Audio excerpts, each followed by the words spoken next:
Hi guys, what's up? I guess you already watched the video that I make about iPhone 13 mini versus Sony FX3. I know this conversation is not gonna be fair enough because the other one is a true cinema line and then the other one just a phone with small sensor. But this video I think is pretty fun. Wake up super early in the morning like 5 a.m. and then straight to the pine forest.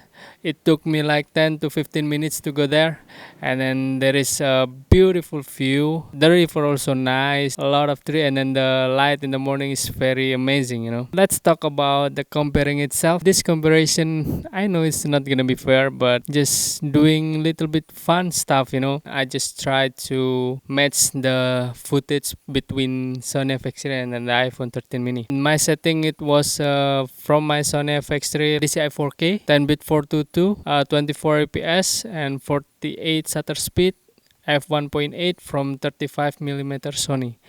And the other hand, iPhone 13 mini, I just try to get the flat picture profile possible because I don't have any much choice from iPhone 13 mini. That's why I choose HDR and cinematic mode. Why I choose cinematic mode? Cinematic mode, I try to match the look of my Sony FX3 because I use Sony 35mm f1.8. It's gonna be blurry background, and then the separation between the background and the subject is very nice because the background is very blurry like my background now, and that's why I choose a cinematic mode because with cinematic mode I also get a blurry background from my iPhone footage. If you talk about an iPhone, I know iPhone is a pretty good camera if you talk about a phone, but if you're comparing with the cinema line like Sony FX3, is far behind the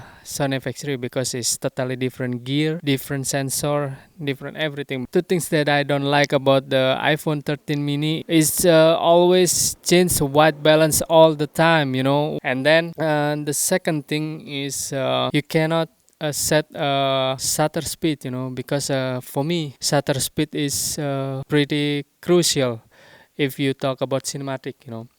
If you have a 24 fps, you have to get shutter speed like 48. It's double of your frame rate. That's why you see motion blur on the movies. There is a lot of blur like this, but if with iPhone you cannot because there is no apps that you can set for your shutter speed unless you buy like third party apps, and then you can change the shutter speed that's easily.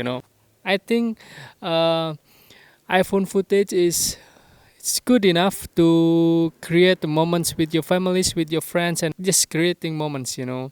Not for professional stuff. I mean, yeah, you can use for professional stuff, but really good enough, because the bit rate, the color depth is not like the real cinema camera. And yeah, and I think that's it for this video. And thank you so much for you guys watching until the end. You've been amazing, and then I love you so much, and I love to see all those beautiful smile behind this video.